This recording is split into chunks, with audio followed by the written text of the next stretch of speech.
Olá, muito boa tarde. Ontem assinalou-se o Dia Mundial dos Avós e dos Idosos. Uma iniciativa proclamada pelo Papa Francisco e que vai na sua segunda edição. O Papa desafia os mais velhos a serem artífices da Revolução da Ternura.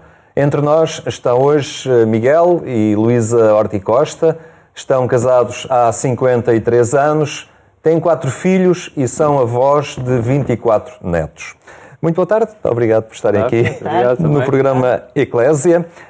Este Dia dos Avós, em que o Papa desafia a refletir um bocadinho na importância daqueles que já têm uma vida mais longa entre nós, é também uma interpelação à importância de um envelhecimento ativo e, no vosso caso, sempre muito dedicado à família, no cuidado dos netos, porque sei que pela vossa casa os netos passam continuamente e fazem a sua própria habitação em termos de pedido de auxílio, trabalhos de casa. Como é que construíram esta relação assim tão profícua com as diferentes gerações da família, Miguel? Olha, quando isto começou muito antes de nós nos reformarmos. A nossa neta mais velha tem 23 anos, portanto ainda estávamos no ativo e nós achámos que os filhos precisavam de ajuda. Acho que os casais hoje em dia têm muito mais dificuldades de vida do que nós tínhamos quando tínhamos a idade deles. Os empregos são excepcionalmente absorventes e nós muitas vezes ficávamos com os netos para os ajudar, até para eles descansarem durante um dia ou dois, ou uma noite ou outra, e fomos ficando. A Luísa acabou de trabalhar até um pouco antes do que eu, e nós com tantos netos entendemos o que é que Deus nos está a pedir com tantos netos. Provavelmente está-nos a pedir ajuda para esses netos. E é com muita alegria que nós os recebemos lá em casa e que eles entram e sem qualquer cerimónia perguntam: avô, posso ir aí almoçar? Aliás, o meu avô disse-me uma coisa que eu nunca mais me esqueci na minha vida: nunca se recusa um almoço a um neto. e isso ficou-me para toda a vida. Meu avô morreu, tinha eu 11 anos, e eu nunca mais me esqueci desta frase dele. Luísa, e há paciência para ter assim, a casa agitada e gente por lá a correr, os mais novos ainda o fazem, não gera cansaço? Não sinto muito, e há paciência, graças a Deus. Estou sempre numa disponibilidade grande, tanto seja para os mais pequeninos como para os mais crescidos. Agora tivemos um período de 1 ano e meio em que a nossa filha mais velha tinha obras em casa. Ela tem 9 filhos, teve que ir para uma casa que era mais pequena, não cabiam todos, portanto tivemos lá 2 netas a viver. Depois, passado 6 meses, essas 2 netas saíram, veio outra que já é mãe e que tem um bebê, veio ela com o bebê. E isso alterou todas as nossas rotinas. Nós deixámos de ter realmente os nossos espaços, porque tivemos que dividir com elas. Passámos a ter sempre almoços e jantares e a ter que fazer compras e a ter que pensar nessas coisas numa dimensão diferente do que sendo só nós os dois. Mas realmente eu tenho uma energia que Deus me deu. Pronto, que não me canso. Muitas vezes ouço amigas minhas cansarem-se e queixarem-se de cansaço, mas não me tem acontecido, graças a Deus. Ao fim e ao cabo, esta proximidade, este convívio entre as diferentes gerações acaba por ser também estímulo. Pode ser fonte de cansaço, mas também é fonte de algum rejuvenescimento interior. É verdade. Sabe que eu tive que reaprender algumas coisas de matemática para dar explicações aos netos. É engraçado porque eles dão coisas hoje em dia que eu só dei na universidade, no técnico, e que eu já não me lembrava, não é? Onde é que isso já vai? E tive que reaprender, porque nós dividimos as tarefas escolares em 2. A Luísa, tudo o que é parte de letras e ciências, que a Luísa era enfermeira, portanto toda essa parte é com ela. a parte de matemática, física e história, por acaso história, é sempre comigo. E até as contas de somar e diminuir, principalmente as de diminuir, são completamente diferentes da maneira como nós aprendemos. Portanto, tudo isso teve que ser reaprendido, mas é com alegria que a gente faz isso. E quando eles vêm perguntar e depois telefonam a dizer, eu tive X, eu tive Y, e, por exemplo, telefonou-me ontem a dizer que no Exame Nacional de Matemática tinha tido 85%. Ele disse, nunca tive uma nota destas em matemática. E, portanto, nós tivemos umas explicações aturadas antes do exame e, portanto, foi compensatório. E eu gosto porque me faz pôr a cabeça a trabalhar. Claro. E é porque há coisas que eu tenho que... Espera aí, deixe-me fazer isto que eu já explico como é que se faz. E faço com regras 3 simples, coisas que eles ainda nem sequer aprenderam. E depois tenho que lhes explicar por aquilo que eles aprenderam. É engraçado.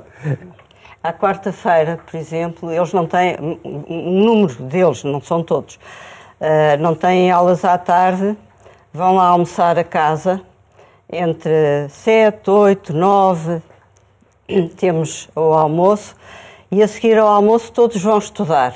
Um vai para a cozinha, 3 ficam na casa de jantar, um vai para o nosso quarto, outro vai para a sala, outro vai para o quarto dos netos.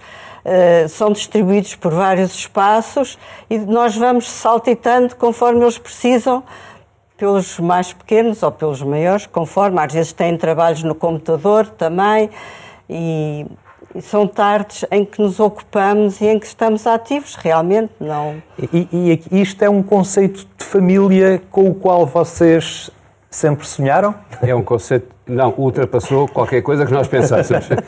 Nunca pensámos ter 24 netos, nunca pensámos que eles iriam lá para a nossa casa como se fosse praticamente a casa deles.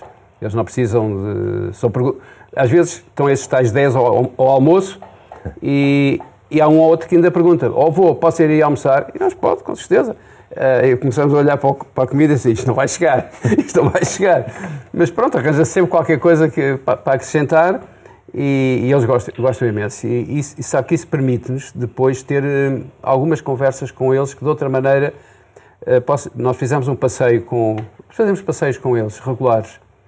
Para os mais velhos, não damos presentes de Natal. O presente é um passeio com os avós. E a semana passada tivemos um passeio com 7 netos, entre os 13 e os 17. E a certa altura, depois de termos visitado uma igreja, já não sei porquê, falou sobre o aborto. E eu percebi que que eles precisavam que a gente falasse sobre isso. Então, estava calorzinho, parámos à sombra do mar, no meio da rua, falámos sobre o aborto, sobre a eutanásia, sobre as diferenças da sexualidade masculina e feminina, esquecendo o programa que estava feito a seguir. Achámos que era uma oportunidade que nós não podíamos perder. E nós não temos problema nenhum em falar sobre essas matérias. Nunca tivemos com os filhos, não temos com os netos.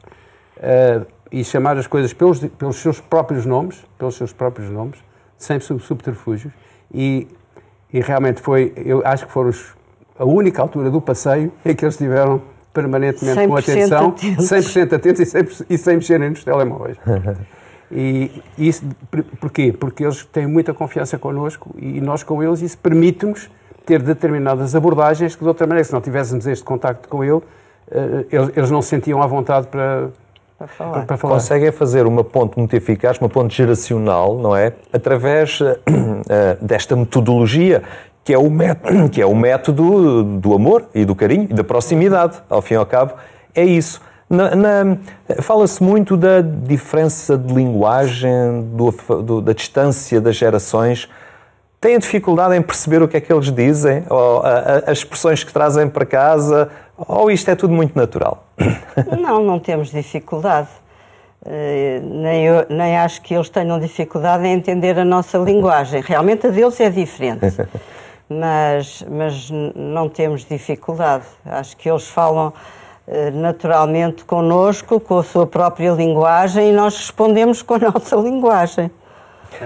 E há outra coisa também engraçada, porque muitos deles jogam futebol ou jogam rugby, estou a falar dos rapazes e dizem, avô, eu tenho jogo amanhã, o avô quer ir ver, E eu muitas vezes, não vou sempre, mas muitas vezes vou. E isto permite também uma outra aproximação, não só nas coisas importantes da vida, mas nas coisas em que eles gostam, em que eles jogam, eu também joguei rugby. E, portanto, no fim eu digo, tu ali chutaste a medo. Tu chutaste a medo, não devias pôr a bola fora dessa maneira. E pronto, isso permite-lhes também outro tipo de conversas dentro daquilo que são os interesses primários deles, que facilita depois tudo o resto quando a gente tem que falar de coisas sérias. Isto é a concretização plena daquilo que é o título da mensagem do Papa Francisco para este segundo Dia Mundial dos Avós e dos Idosos e que tem assim uma expressão muito clara que é dar fruto mesmo na velhice. Portanto, eu acho que sim. Não é? Nesta fase da vida em que se encontram, não param de dar frutos. Sim, e não é só com os netos. Bem, não sabemos se damos assim muitos frutos, mas estamos empenhados noutras áreas, não vivemos exclusivamente para os netos. Eu sei que têm também algum envolvimento na área social, na área da solidariedade. Sim, da paróquia. Somos voluntários no serviço de acolhimento, somos voluntários na mesa de Nossa Senhora, que cozinha e distribui refeições a carenciados. Somos ministros de solidariedade da comunhão, visitamos presos. Somos visitadores de presos no estabelecimento prisional da EPPJ e vamos lá todas as semanas. Todas as semanas vamos visitar. Como é que há tempo para isso? Arranja-se sempre tempo. Acho que temos a semana toda calendarizada. Toda a semana. É organização. Portanto, quando nos perguntaram para se fosse dia de escola, era-nos muito difícil estar aqui. Mas como agora as escolas estão fechadas, às quartas-feiras eles já não vão lá almoçar agora este período de férias. E, portanto, temos a quarta-feira disponível, porque de outra maneira seria mesmo difícil. Porque Para além desta proximidade toda, deste auxílio nos trabalhos da escola, também foram para eles uns agentes transmissores da fé. Ao fim e ao cabo, também os foram ajudando a fazer este caminho de igreja. Sim, eu penso que sim. As coisas sempre também mais importantes, os batismos deles, as primeiras comunhões, as profissões de fé, os crismas dos que já são crismados, nós estivemos sempre presentes. Eu, aliás, sou padrinho de crisma de uma das minhas netas e acho que sempre lhes dissemos que era a parte mais importante de todas. Olha, nestes passeios, por exemplo, quando entramos numa igreja, a primeira coisa que se faz entrar numa igreja é rezar. Não é começar a tirar fotografias e ver. Isso é depois. A primeira coisa é rezar, porque estamos na casa de Deus. Entramos na casa do outro Senhor e temos que rezar e é a primeira coisa que fazemos. Quando vamos com eles, às vezes dormimos de uma noite para a outra, manhã rezamos a oração da manhã. E acham que eles vão, ao fim e ao cabo, penso que é essa também a vossa esperança, que um dia eles façam o mesmo também, transmitem estes valores. Muitos deles já hoje em dia estão empenhados em campos de férias.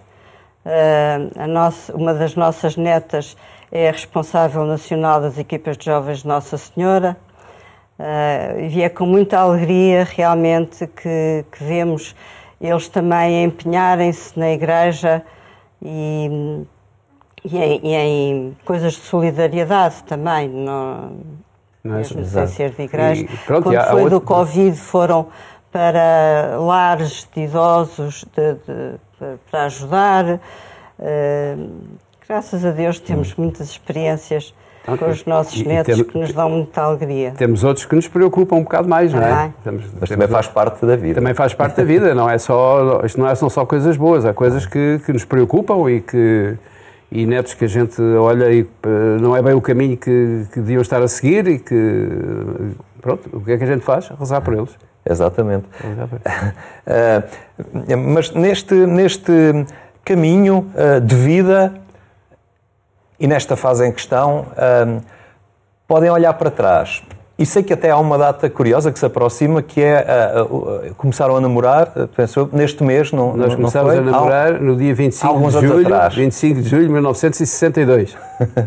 E pois faz 24 anos de casamento, um dos nossos filhos, também no próximo dia 25. E quando recordam estes tempos, como a vossa vida começou, têm saudades desses tempos? Ou sentem-se bem, ou não têm essa nostalgia de quando eram mais jovens, sentem-se bem como estão agora? Sentimos. Não temos essa... Recordamos esses momentos também com alegria e com satisfação. Nós começámos a namorar muito jovens e foi engraçado porque tínhamos 13, 14 anos e as nossas famílias separaram-nos. E depois, mais tarde, com 16, 17, reencontrámos-nos por acaso no Colégio Infante Sagres, que fazia umas festas para jovens, e reencontrámos-nos nesse dia e daí para cá. E daí para cá foi toda uma vida. Toda uma vida. Mas neste momento, e aliás, quando nos reformámos, a coisa que mais gostámos foi voltar a estar um com o outro. Nós sempre vivemos tudo muito a dois. Mesmo em todos os empenhamentos na igreja, sempre não vai um fazer visita aos presos e outro fazer mesa de Nossa Senhora. Vamos sempre os dois. E foi a coisa que melhor tivemos, foi estarmos outra vez os dois. Não nos separarmos para ir trabalhar e estarmos o dia todo juntos. Foi muito bom e continua a ser muito bom. E porquê é que hoje toda a gente quer ser jovem e toda a gente tem um medo terrível de envelhecer? Porque é que as pessoas querem, não lhe sei responder. O que eu posso é complementar o que a Luísa disse. Temos momentos da nossa vida que, olhar para trás, foram momentos de muita felicidade. Temos outros momentos de muita dificuldade, mesmo de relacionamento em casal. Em casal. Nós pertencemos às equipas de casais de Nossa Senhora há 50 anos. Tem sido um esteio brutal na nossa vida, mas mesmo assim tivemos momentos de muita dificuldade, mesmo de relacionamento entre nós, e que mais ou menos foi difícil, 20 anos depois de casados, foi difícil de ultrapassar, mas olhamos hoje para trás e pensamos que Deus foi extraordinário connosco e que nos deu a possibilidade de ultrapassar esses momentos, deu a possibilidade de vermos o crescimento da nossa família. Temos amigos nossos, mais novos que nós, que já morreram, grandes amigos que já morreram, inclusive da nossa equipa de casais, um dos casais, ela é viúva, portanto, a morte dele foi um baque muito grande para nós, porque foram 50 anos de convívio permanente, mas olhando para trás vemos que Deus nos acompanhou e nós é que muitas vezes deixámos de pedir ajuda, e porque quando nós olhamos para trás, olhamos, aqui Deus esteve presente na nossa vida. Momentos de felicidade. Os casamentos dos nossos filhos. Parece uma coisa incompreensível. Então eles saem de casa e eles ficam satisfeitos. Sim, porque os nossos filhos não são nossos, são criados por Deus para a liberdade. Portanto, eles ao saírem de casa, assumirem as suas próprias responsabilidades, criar a sua própria família, é um momento de felicidade para os pais. Aquilo que vocês constroem diariamente na relação com os vossos filhos, com os vossos netos em casa, é uma grande pedagogia para eles perceberem o valor dos mais idosos, não é? No mundo, na sociedade. Seria necessário replicar mais estes métodos, esta pedagogia, para que a sociedade valorizasse hoje mais quem chega a esta fase da vida? Eu acho que sim, porque nós não precisamos ser muito cultos, não precisamos de saber muita coisa, precisamos de ter amor com os nossos netos e os nossos filhos, porque atrás de gostarmos deles, tudo o resto vem atrás. Eu gosto imenso de história, mas nem toda a gente gosta. Gosto muito de explicar coisas de história, mas nem toda a gente gosta. Mas também não é preciso. É preciso que eles se sintam em nós uns avós que se preocupam com eles, que estão a pensar na vida deles, naquele momento presente, quer tenha 10 anos, quer tenha 20. E que estamos sempre prontos para aquilo que eles precisam. Podem sempre... não é preciso grandes coisas, é preciso gostar. Gostar e estar disponível. Estar disponível. Eu acho que muito passa por aí. Estar disponível. Mesmo prejudicando qualquer programa que nós tivéssemos pensado fazer. Abdicando. Porque pensamos que já tivemos tanta coisa boa Se abdicarmos agora um bocadinho, para eles perceberem que o abdicar não é desgraça nenhuma, pelo contrário, nós quando abdicamos em favor dos outros, ficamos felizes, ficamos contentes. E eles percebem que os avós deixaram de fazer isto por causa deles. E esta atitude do cuidar, a Luísa, que foi enfermeira, é toda uma vida a cuidar dos pacientes, dos doentes que se cruzavam consigo nas enfermarias e agora a cuidar da família. Eu não trabalhei muito em enfermaria, trabalhei mais em saúde pública. Mas, de qualquer maneira, acompanhava as famílias, era saúde materno-infantil, acompanhava as famílias e ajudava-as naquilo que precisavam. Mas este cuidar é essencial, não é? Seja na profissão, seja na vida de cada um. Essa é uma atitude importante e determinante. O Papa fala nesta mensagem que hoje os Estados investem muito em programas assistenciais para os mais idosos, mas não investem muito em projetos existenciais. Portanto, a assistência é importante, mas apostar numa existência de qualidade é também determinante. É verdade, é verdade. Há pessoas que vivem com muitas dificuldades e não conseguem fazer este tipo de... Porque não conseguem, não têm possibilidades de o fazer. O Papa tem uma experiência muito grande de família também. O Papa, quando fala disto, sabe perfeitamente o que é que está a dizer, porque ele dava-se lindamente com os avós. A avó era foi um marco para ele, e, portanto, ele quando diz isto, está perfeitamente ciente. E as palavras do Papa têm-nos ajudado a perceber o que é que a Igreja tem a dizer sobre isto.